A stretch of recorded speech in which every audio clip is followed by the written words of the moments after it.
നമസ്കാരം. മരുമകനെ തനിച്ചാക്കി മൂപ്പർ തിരിച്ചെത്തി. അതെ, മുഖ്യമന്ത്രി പദവി കൊണ്ട മുഖ്യമന്ത്രി പിണറായി വിജയൻ അവസാനമായി നടത്തുന്ന വിദേശ സന്ദർശനം എന്ന് കരുതുന്ന യാത്ര പാതി വെച്ച് വെട്ടിച്ചുരുക്കിയ ശേഷം മുഖ്യമന്ത്രി പിണറായി വിജയൻ നിശ്ചയിച്ചതിലും നേരത്തെ തന്നെ കേരളത്തിലേക്ക് തിരിച്ചെത്തിയിരിക്കുകയാണ്. ദുബായ് തിരുവനന്തപുരം വിമാനത്താവളത്തിൽ ഇന്ന് പുലർച്ചെ 3 മണിക്ക് മുഖ്യമന്ത്രിയും കുടുംബവും തിരുവനന്തപുരം വിമാനത്താവളത്തിൽ എത്തി. മുഖ്യമന്ത്രിക്കൊപ്പം ഭാര്യയും മകളും കുട്ടിയും ഉണ്ടായിരുന്നു.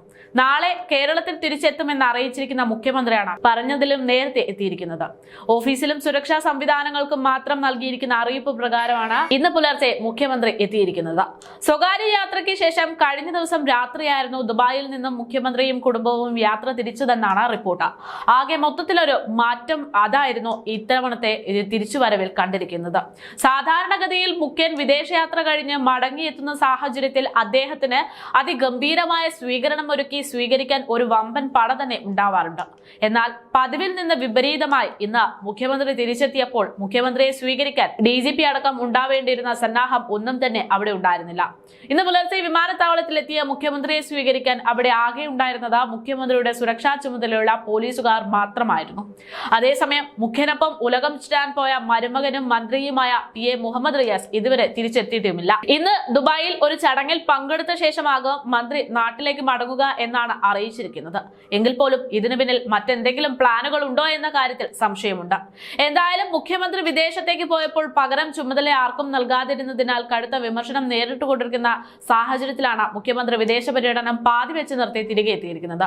മുഖ്യമന്ത്രിക്കൊപ്പം വിദേശ പര്യടനത്തിനായിരുന്ന മരുമകനും മന്ത്രിയുമായ PA മുഹമ്മദ് റിയാസ് നാളെ തിരിച്ചെത്തുമെന്ന റിപ്പോർട്ടുകൾ ഇപ്പോൾ കൂടുതൽ ചർച്ചയാകുകയാണ്. ഈ മാസം 6-നായിരുന്നു മുഖ്യമന്ത്രി വിദേശത്ത് പോയത്. വളരെയധികം വിവാദമായ ഒരു വിഷയമായിരുന്നു മുഖ്യമന്ത്രിയുടെ ഈ വിദേശ പര്യടനം.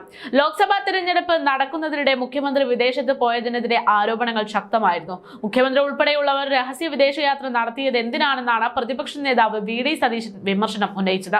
അടിയന്തര തീരുമാനങ്ങൾ എടുക്കേണ്ട സാഹചര്യത്തിലും മന്ത്രിസഭാ യോഗം ചേരാത്തത് എന്താണെന്നും VD സതീശൻ ചോദിച്ചിരുന്നു. അതേസമയം മുഖ്യന്റെ യാത്ര ഗവർണറെ അറിയിച്ചായിരുന്നില്ല എന്നതും ഏറെ സംശയങ്ങളും ഏറെ വിമർശനങ്ങൾക്കും ഇടയാക്കി. അത് മാത്രവുമല്ല, മുഖ്യമന്ത്രി എന്തിനാണ് ഇത്ര പെട്ടെന്ന് യാത്ര പൂർത്തീകരിച്ച് തിരിച്ചു വരാൻ തീരുമാനിച്ചതെന്നുള്ള ചോദ്യങ്ങൾ ഇപ്പോഴും ഉത്തരം കിട്ടാതെ കിടക്കുകയാണ്. ചിലർ അദ്ദേഹം രാജിവെക്കാൻ വേണ്ടിയാണ് തിരിച്ചു വരുന്നതെന്നും മറ്റു ചിലർ അദ്ദേഹം കേരളത്തിന്റെ ക്രമസമാധാന നില ക്രമീകരിക്കാൻ വേണ്ടിയാണ് തിരിച്ചു വരുന്നതെന്ന് തുടങ്ങിയിട്ടുള്ള നിരവധി അഭിപ്രായങ്ങൾ പറയുന്നുണ്ട്. എന്നാൽ ഇതെല്ലാം യാഥാർത്ഥ്യമായ കാര്യമാണോ എന്ന കാര്യങ്ങളെല്ലാം ഇനി മുന്നോട്ട് മനസ്സിലാകും. എന്തായാലും കാര്യം എത്ര വൈകിയാലും പുറത്തു വന്നിരിക്കും എന്നതുകൊണ്ട് തന്നെ മുഖ്യമന്ത്രിയുടെ ഈ വിദേശയാത്രയെ കുറിച്ചുള്ള ചുരുളുകൾ ഉടൻ തന്നെ അഴിയുമെന്നാണ് വിശ്വസിക്കുന്നത്. മാസപ്പടി കേസ് അതിന്റെ ഉച്ചസ്ഥായിയിൽ എത്തി നിൽക്കുന്ന സമയത്ത് തെരഞ്ഞെടുപ്പ് കഴിഞ്ഞതിന് തൊട്ടു പിന്നാലെ നാടുവിട്ട മുഖ്യമന്ത്രിയുടെ തീരുമാനത്തിന് പിന്നിലുള്ള ഗൂഢനീക്കങ്ങൾ എന്താണെന്നതാണ് ജനങ്ങൾക്ക് അറിയേണ്ടിയിരിക്കുന്നത്.